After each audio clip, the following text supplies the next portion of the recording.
So we've made it to the very end of my series, Journey to Marvel's Infinity War. Each Monday in 2018, I've re-reviewed one movie in the MCU in release order leading up to Infinity War, and we've made it. It comes out this week in just a few days. I'm going to be sitting there in the theater watching Infinity War, and I'm sure you guys will be as well. But that means this is the last video in this series. If you're new to the series, the way this is going to work is that I'm going to talk a little bit about the background of the movie. I'm going to do a normal review of the movie, give my score for it. I'm going to talk about the MCU connections, how it ties to the other movies, and then I'm going to share you guys' take on the movie using the Stardust app. So with me finishing out this series, I've had a lot of fun kind of walking through an entire franchise like this. I plan to continue doing this moving forward. And so in a couple weeks, I'm going to start watching the Jurassic Park movies leading up to Jurassic World 2.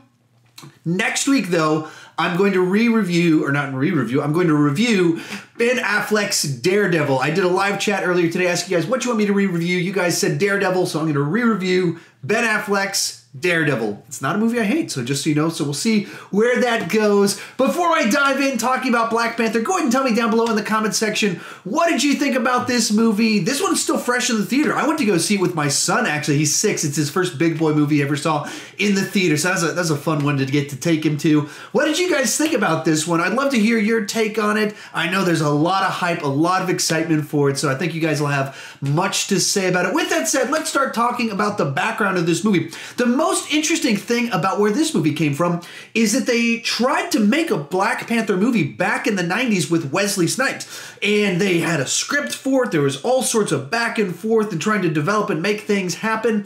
A channel I watch pretty frequently called Cut Short actually did like a whole video on the background of it. I can't go into all the details of it, but if you're interested in a story about Black Panther, the movie from the 90s with Wesley Snipes, check out that video right up there.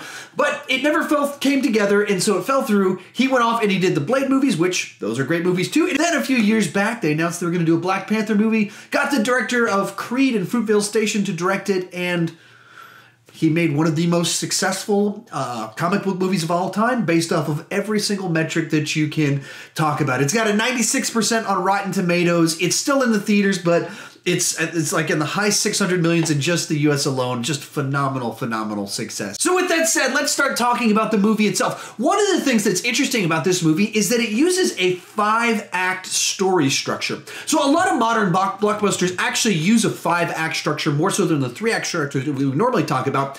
But this one does it in a way that it's very clear the different acts of the movie are. And so I'll just kind of walk you through the movie. Act 1 is the setup as T'Challa becomes the king. And then the turn leading into Act 2 is that Klaue comes on the radar. And so then T'Challa has to go into action. That leads us to Act 2, which is all about the capture of Klaue and their pursuit and all of that, and it's setting up all kind of the pieces of the background characters. The turn at the end of the second act is that Killmonger arrives on scene. He takes out Klaue and returns to Wakanda. That brings us into the third act, where Killmonger challenges T'Challa for the throne. And so we get this all backstory, learn who he is, and have a whole story kind of play out right there as should he, shouldn't he challenge him. The turn at the end of the third act in the movie is Killmonger defeats T'Challa, launches him over a hill, and he becomes the king. Act 4 is that Killmonger is the king, and we have the resurrection of T'Challa in his restoration as he learns the lessons that he needs to learn. At the turn of the fourth act, going into the final act of the story, T'Challa returns to continue the challenge, which leads to Act 5, where there's an all-out war in Wakanda, and our final conclusion is T'Challa is victorious, and through all that he's learned through becoming king and through meeting with Killmonger, the change that happens within him, because stories involve someone having something they want. T'Challa wants to be a great king. They face conflict. Killmonger, Klaue, all this happens, conflict. He realizes what he needs to do to be a great king is not just reclaim the throne, but he needs to change, and Wakanda needs to change in the way they deal with the world. And so in our final conclusion to the movie, T'Challa realizes the thing that he needs to do, which in a certain way gives victory even to Killmonger, is reveal themselves to the world, which the reason I go through the story here is it ties into some of my negatives and my mixed on the story in certain ways, but it's also what makes this story so cool is that it's kind of demonstrates the way a lot of stories are told these days, which it's not just a simple 3-act structure, it's a lot more complex. This one has a very clear 5-act structure, so I thought it was a good opportunity to talk about it here. I actually timed it while I was in the movie. I was trying to like do this so no one would notice me, but I was looking down and each one of the acts is 20 to 30 minutes long. The first act I believe is the longest of the bunch. The second one might be the second longest, and then the last 3 are all about 20 to 25 minutes long, and then it ends out right a little over 2 hours long. It's a very cool structured movie. With that said, let's move on to the positives in this movie. And for me, the thing that is absolutely best about this film is its understanding of real drama and character-based conflict. So back in my Guardians of the Galaxy Volume 2 review, I talked about character-driven stories versus action-based stories. And so most comic book movies are very action-based. Something happens, and therefore our characters go into action and respond to that, and they go through change through that story. Character-based ones are there's something about their character that leads to actions that drive us through the story. It's not as clear where we're headed. This movie is very much an action-based story in that Klaue shows up, so we need to act to stop him. Killmonger shows up in Wakanda, wants to be king. We need to not let him be king. He becomes king. We have to stop him. So it's very action-based, but what this story does so well is those actions are rooted in deep character values. All the characters in this are multidimensional, and they have their personality, the quirks that we enjoy about them, but they represent a worldview that we understand. The conflict and tension between characters isn't just good guy, bad guy, right, wrong. It's different views on the world and how Wakanda should engage the world. And what makes these kind of so powerful and potent right now is these are very much real, legitimate conversations going on in the world we live in right now that people have different opinions, they land in different spaces, but they're not easy questions to answer. There's ups and downs no matter which way you go, and that's the central conflict of this movie. You understand where everyone's coming from, and the decisions that characters make are guided by the worldview that they demonstrate. Their allegiances that they make are guided by their worldview that they represent, and this causes the conflict and the drama and the story. It's like real Shakespearean, modern Shakespearean, Afro-futuristic comic booky storytelling. When I first reviewed it, I said that the story's a lot like The Lion King. There's things about it, The Lion King having very heavy Shakespearean influences in the tale of a king being deposed and the uncle taking over and the rightful king having to return to reclaim it. You get a lot of that in this movie, but the other movie that it's very reminiscent of in a lot of the ways, even the 5-act structure and the types of arc that our lead character goes on, is Dawn of the Planet of the Apes, another one of my absolute favorite blockbusters of the last 5 years. A story that understands characters having different competing values where no one's clearly just right or wrong. Certain actions are right, certain actions are wrong, but their perspective in and of itself is what's guiding those actions. That perspective isn't wholly wrong. There's not characters that are just sociopaths out to kill everybody. There's nobody that's like Ego that's just so selfish that they, for their own personal gain, want to kill everybody. That's not what we have here. We have different perspectives that people can understand. Speaking of all the worldviews of it, one thing that works is that throughout the movie, you have 3 competing worldviews guiding everything I've just been talking about. So the 3 worldviews are, the one that was in place at the beginning of the movie is the old Wakanda worldview, which is our technology is too powerful for the world, and if we open up our borders, if we let everybody know, if we let refugees in, if we try and help everybody, we will lose our way of life, and we'll get pulled into conflicts that we'll have a lot of influence on that we don't necessarily have any business being a part of. Then there's Killmonger's perspective, which he sees the people he grew up with, that he loves, that he cares about, and he sees them as currently facing oppression and a long history of oppression in the past.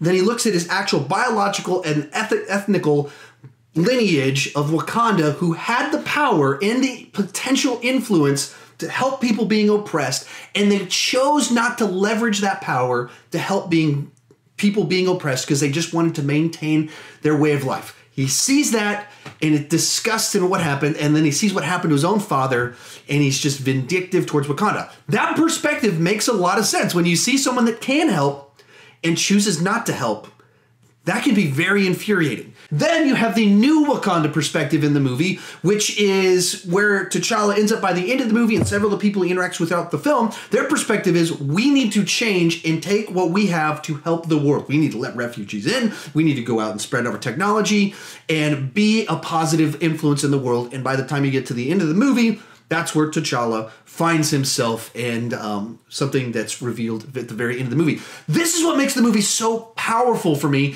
is that those are legitimate perspectives. There's that's actual people that the debates that they have about current modern international, national politics, whether you're talking about the United States, whether you're talking about the rest of the world, these are real conversations, and there's a reason that people fall in each of these three different categories. From there, let's start moving and talking about the characters. This movie is just populated with amazing characters, whether you're talking about T'Challa's sister, who's this quirky teenager that's brilliant, that has this nice sense of humor that was worked into it. There's a warrior class of people in Wakanda in different factions, and just populated with great actors throughout whether you're talking about the guy from Get Out, Lupita Nyong'o, Forrest Whitaker. Everybody in this movie is just great. Even like the fact that they killed off Claw feels like they killed off the character too soon. But the only reason the character feels like they were killed off too soon is because Andy Serkis is so likable in the role that you want more of Claw. If you just look on paper at what his character does in this movie as well as in Ultron,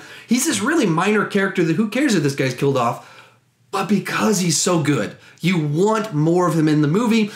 Just kind of go through the whole thing.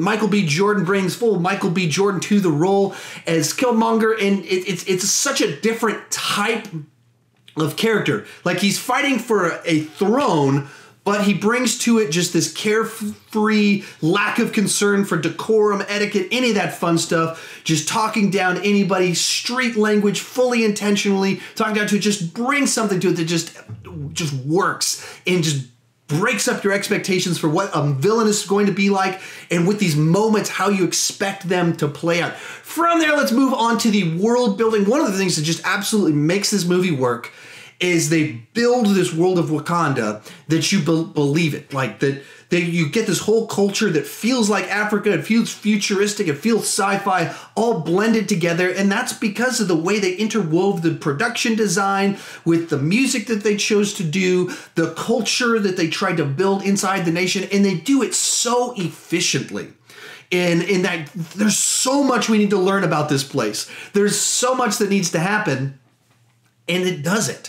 And it does it in an engaging way. And this is one of the reasons that the movie kind of needed a 5-act structure, because you needed a full 30 minutes to build this world around us so we can understand all the pieces that are going on. And the movie pulls it off really nicely. From there, a couple more things real quick is that the movie uses humor really nicely. It's not an all-out comedy. This is not Thor Ragnarok. This is not Homecoming. This is not Guardians of the Galaxy Volume 2. This is a movie that has just a little bit of humor sprinkled in, and it comes from the right characters at the right time.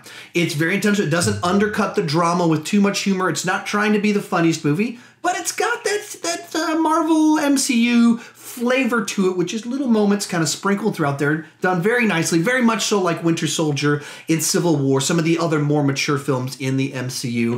And finally, last thing to talk about on the good is that it ties to the MCU and exists in the MCU in really smart ways. Which is to say, this movie feels very self-contained. It feels so much like a different thing from the rest of the MCU, while at the same time, I mean, it starts off 1 week after Civil War. You have all these characters kind of interweaving into it that we saw in Ultron, that we saw in Civil War, little references in the post-credit sequences, all this little stuff that ties it to other movies while feeling like its own film by itself. And that's what some of these, I'm glad that we have movies like this still in the MCU. We get the Infinity Wars, we get the Civil Wars, and then we also get the Black Panthers that tie so well while standing alone. From there, let's move on to the mixed aspects of this movie. The first one that comes to mind is one of the reasons that I talked about the story structure is that the first time you watch this movie, or at least the first time I watched this movie, the story structure and Killmonger's inclusion in the story was a little bit off-putting to me. Which is to say that Killmonger is a great character, but I was like, He doesn't show up till like halfway through the movie. He's in one scene in the first half of the movie, and then he becomes the main villain in the second half. So it feels like we're watching two movies kind of click together, like the sequel is attached to the first movie. That's weird. But when I rewatched it, it didn't feel like that. When I knew where things were going and I was watching the pieces come together and you realize, oh, this is all part of Killmonger's plan. And we need this first act where we learn about the tribal customs and how all this stuff works and the challenges. We need establishing Klaue in this scene where they're stealing something. You realize what's actually going on as this happens. And it puts all the pieces, the dominoes are being set up in the movie. It's not being cheated. It's all happening. We're seeing his master plan come together. And then it really kicks into high gear right as we go into that third act. And so that's where it's mixed for me. When you first watch it, it can feel really jarring as the movie so drastically shifts as soon as Killmonger shows up in Wakanda. Really, as soon as Killmonger pulls out a gun and shoots Klaue, and you're like, whoa, he just died. And the movie just turns upside down suddenly. And that's not a bad thing. That's one of the good things about this movie and what they did with the story structure that they chose to do with the film. Second one that can be a little bit of a mixed bag is T'Challa himself, because he is this dignified king that's been raised as royalty, that is very thoughtful. He's not just this horribly broken person or horribly egotistical person like the Guardians or Tony Stark or Doctor Strange. Because of all that, he can come off a little bit bland. In particular, because the world around him is populated by so many lively, vibrant characters that they're the comic relief. They're the ones being funny. Michael B. Jordan's the one that kind of brings the street charm to the film. He can come off bland. Now, I think he's a great character. I love the journey they take him on, but he's not Tony Stark quipping. He's not charming like Doctor Strange and his that sarcastic, mean-spirited charm. He's none of that stuff. He's just a great character and a great king and a great guy, which makes him likable, but in certain ways he can come off a little bit on the dull side in certain ways. From there, let's move on to the bad. The good news on the bad on this one is they're all superficial. So the first one is the action was pretty disappointing for me. That a lot of the stuff where Black Panther's fighting, it's in the dark. The opening fight sequence is him in the dark kicking people around, which I can understand a little bit what they were trying to go for, but it's not like they were trying to say that Black Panther does stealthy action fight scenes throughout the movie. The scene was just really dark. And then other scenes and similar sorts of issues like that where they kind of cut quite a bit. The final sequence at the end of the movie, they're in like a dark cave, trains going by. So you didn't really see the action. And coming off Civil War, where the action just looked phenomenal and looked great, and Black Panther's punchy, kicky stuff was some of the best stuff in that movie, it was pretty disappointing. As well as because Ryan Coogler directed Creed right before this one, and there's some great fight choreography and a long take shot in Creed so I was pretty disappointed what they did in this one. And this movie tries to do one of those long take things like was in Creed in this movie in the casino sequence, and I don't think it worked as well here just because there's too much going on in the sequence, and then they did CGI in it, and so I appreciate going for it, but it didn't necessarily work for me. I like the car chase in it. That was probably the big action sequence that I think just works, but most of the other stuff I didn't think was handled too well. And even some of the fight sequences with like Black Panther and Killmonger at the end are very CGI heavy. The scene where they first start fighting, they fall down a cave and they're spinning and stuff. I mean, we were jumping back in time to 10, 15 years ago, CGI characters falling, doing stuff like I'm watching a cutscene from a video game for the PlayStation 2. That level of CGI fight action stuff for me, which that's not a good sign. A lot of shots in it where you can see the green screen and it doesn't feel like we're in an actual location, which when it's Africa is a location. You can shoot in Africa and get these amazing scenes and then add CGI buildings into it, or you can do what this movie did, which put someone in front of an amazing green screen and then put a fake image behind them. So there was a lot of the CGI stuff that I was pretty disappointing about it. Another one, this one really bugged me about the movie. As soon as they introduced this concept, I didn't like it. I don't like the super suit, kinetic energy, you punch it builds up power, and then he goes slams the ground and does an explosion. I like that in video games when I can do that, but in movies, it takes a lot of the dramatic tension out of fight sequences when it's like, yeah, hopefully Black Panther will get punched a whole bunch of times because then he can clap his hands and everyone flies away. I don't like that stuff at all. I'd much rather see what they did in Civil War with him doing punchy kicky things that are cool than, yeah, he's getting beat up. Field swarms on him. I just don't like that stuff, especially when you have two guys doing that stuff. I don't dig that at all. Final big negative on this one. This kind of a superficial one. So the way the movie ends with them going to Oakland and being like, we're going to build our foundation deal here, and spaceship comes out, credits roll as PB's about to say on Black Panther. And then the first post-credit sequence is him announcing to the world Wakanda is going to release our technology, and someone's like, a bunch of farmers, and he's like, that sequence is not a post-credit scene. That scene is pivotal to the movie. From my perspective, that doesn't belong post-credits. That should be the end of the movie. That needs to be in the film. For the reasons that I mentioned before, that the internal conflict, or the conflicts of the movie, is T'Challa's trying to be a great king and figure out what he's supposed to do as a nation, as the king of a nation. What am I supposed to do? And the answer to that he comes to is, I need to tell the world. That's a journey in the film. So putting that as a post-credit sequence, I think cheapens a very important scene in the movie, which is him announcing himself to the world. That's a plot line in the movie. It's not just like a tease for the future. That was very frustrating that they did it that way. I'm kind of confused as to why it's like they had two scenes. They're like, do we like this one is the final scene or this one is the final scene? Well, we'll do the Oakland one. And they were like debating which one would be the post-credit, which I think they made the wrong choice in how they did that. Anyway, dragging that out a little bit. Those are really my issues with and one very small one. The way Martin Freeman's character's not death happens in the movie wasn't handled particularly well. So they build this tension of, is he going to get blown up? Is he going to get blown up because he's trying to stop the ships and he stays around too long?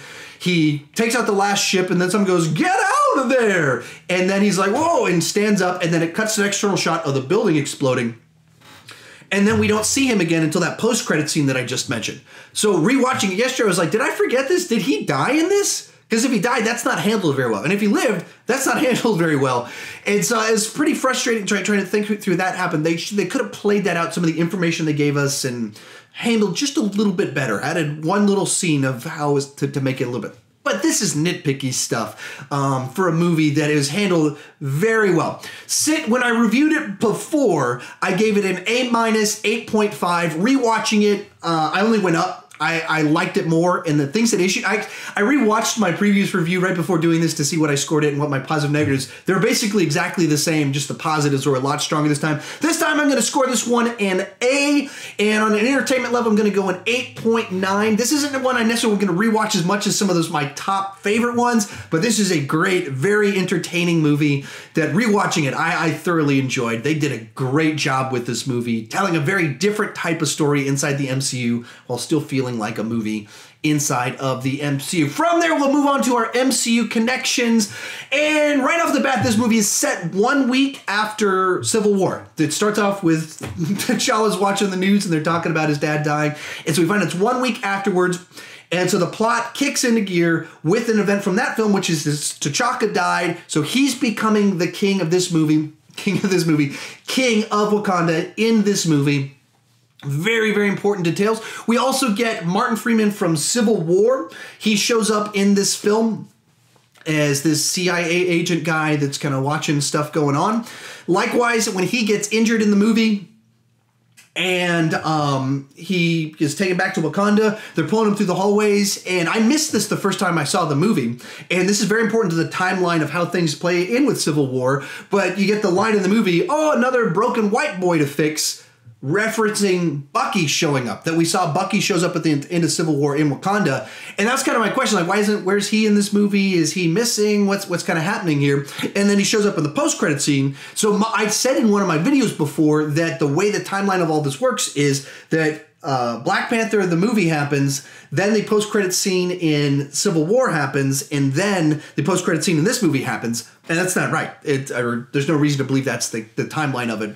In this movie, Bucky is in Wakanda. Based off of that line, seems to be implying that he's already there. Speaking of Bucky, he shows up as White Wolf in the post-credits scene at the end of this movie, setting up where the journey that he's on leading into Infinity War, as well as establishing, yes, he is in Wakanda in this movie. And of course, we've got Klaue returning from Ultron, and once again on his journey to get as much vibranium as is possible. So we got vibranium galore in this movie, and learning the power and the history of it, meteorites hitting the Earth, Wakanda having secret powers that are almost certainly going to tie very heavily into Infinity War, and hence why we've got a big gigantic battle in all the trailers leading into Infinity War. Pretty important stuff going on there. Anyway, those are the quick ones that I wrote down. I'm sure I missed some. This one had a little bit more subtle natures to it because it's so different, but it ties in really smart ways into it. So tell me down below, what were your favorite MCU connections and which ones did I miss? I'd love to hear your take on all of that fun stuff. With that said, we're going to share you guys' take on the movie using the Stardust app. Here's what you guys had to say about it. I feel like Black Panther is like one of my favorite Marvel movies so far, and particularly because the villain Killmonger, like next to Loki and possibly Vulture, you can not only see his motivation, but you can also kind of like root for him, you know. That's why I had something with my, Killmonger. That this movie was not overhyped, it was not over anything, it was great. It was a masterpiece. Black Panther's mix of futuristic elements and traditional African culture is done very well, I think. This movie was amazing. It's probably one of my favorite MCU films. I'm not even joking. There's some awesome characters, awesome action, great visuals. It's just a great time. If you want to have some fun, go and see this movie. I definitely recommend it. The action is really good. Chadwick Boseman does great as Black Panther. And I just think it is so well crafted in terms of its characters. I think the cast is impeccable. It is amazing. I love it. Movie that, while I do think is overhyped, it's still one of the better Marvel movies I have seen. And I have to say, I really enjoyed it. Michael B. Jordan is definitely the standout, the best villain in the MCU, hands down. I love the world building of Wakanda. To me, it was a very solid, deep message for everybody to look to and pay attention to. Because it had great actors, it had great music. Kendrick Lamar had the soundtrack, and he did amazing. This movie had great world building, great characters, especially Eric Killmonger. Michael B. Jordan, hands down the best villain. I would say it does have the best villain out of all of them. The style and the cinematography was done really well, as well as the storylines, the mystery, the intrigue, and the tragedy. With the world building being arguably the best part about this movie, it succeeds and then some. My problem is that it really doesn't start until halfway through, and I found Black Panther himself, T'Challa, to be the least interesting character. Everyone else seems to steal the movie from him. To me, it was very good, but it had its own flaws. It's a solid 4.5 out of 5 stars. Some of the CGI was pretty bad, though. Yeah, I loved a good bit of Black Panther. I think the only issue that I have is probably with the story. I mean, They underused Klaue, though. But it's really cool. I love the Wakanda culture and all the technology. That's my only gripe is that you can see enough of what he can do as a Black Panther. Like, you saw what he did with the bank heist and how he fought T'Challa as regular Killmonger, but when he took the serum, you didn't really see that much a difference between, that one and Black Panther. And the CGI is not very good, but other than that, it's an enjoyable film, and I loved the serious tone. It feels like two movies in one. I love Killmonger. Klaue is pretty good. Everything about it is just so much fun to watch. I can't wait to get this on DVD. And now, with the world of Wakanda, I'm curious. What Wakanda tricks do they have up their sleeve for Black Panther 2? So there you have it. This is the end of the journey to Marvel's Infinity War. My next Marvel video is going to be Infinity War. We have made it. We are all the way there. Very exciting week. Thank you guys for tuning in for this entire series. It's been a long journey, but we've made it all the way to the peak, the pinnacle of the MCU. Thanos is going to show up, and we're going to have a big, gigantic battle. I'm seeing it this Thursday, and then again on Saturday. Very exciting stuff. My new ranking of the MCU will drop on Saturday. And remember, next Monday we'll be talking about Daredevil. We'll continue, at least have one more Marvel Monday. And if you're new to my channel, please consider clicking that subscribe button. I do movie reviews, TV reviews, ranking videos. But the key thing is I don't want to just talk about movies. I want to talk about movies with you. So join me down in the comment section. Let's have a lively discussion. And as always, thank you for watching and joining for this long series. It's been a ton of fun.